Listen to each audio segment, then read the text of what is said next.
This is one of my favorite authors. John Holt is an education expert, a rebellion, a revolutionist, and he was banned by the government of America, unsurprisingly, because he tried to defy the all the old norms of education.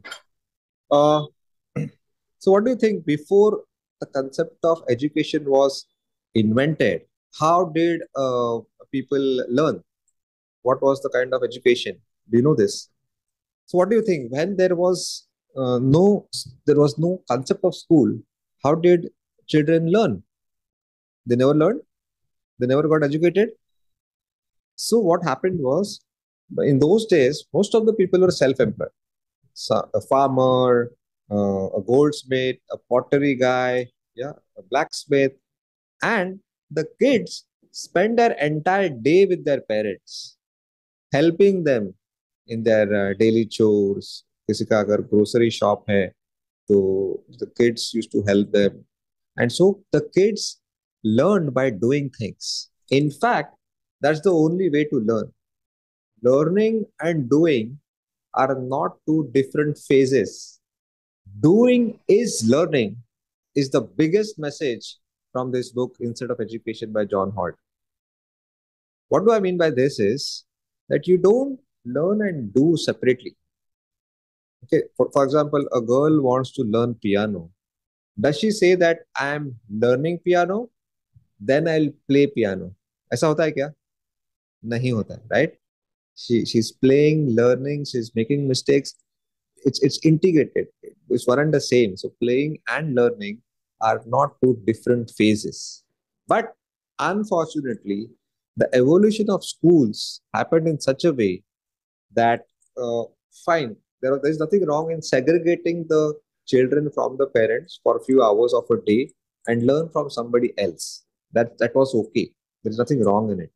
But when we started assuming that we are supposed to learn within the four walls of the classroom for 10, 15 years and then apply in the outside world, in the real world, as if the classroom is not a real world. So we segregated learning and applying, or learning and doing things, by a huge amount of period. Whereas you can't deny this fact that doing is learning.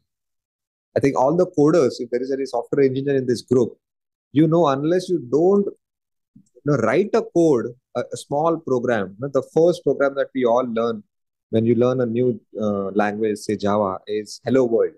Yeah, the Hello World, a simple colon, if you miss a simple colon and it gets a syntax error. Am I right? That shows that doing is learning. So, no, I had developed some great inferiority complex when it came to trigonometry. I was very good at mathematics, languages, but trigonometry, especially sine, cos, theta, I felt that I have dyslexia, and I used to blame myself. Yeah, but now when in the adulthood, when I look back, actually my teacher was dispassionate about trigonometry, and she was just giving instructions. You have to follow these. Never taught me how things are applied in the real world. Now you might think sine cos theta is theoretical. How can it be taught practically? No, every line, every sentence in your syllabus, whatever you read, is being applied somewhere in some corner of the world. I wish my teacher would have taken out of the classroom and taken me to the nearby flyover bridge, which was under construction then, and told me that Amrut Beta, sine cos theta principles are used here on the bridge. If you don't use it properly, the bridge will collapse. I would have loved to learn trigonometry more.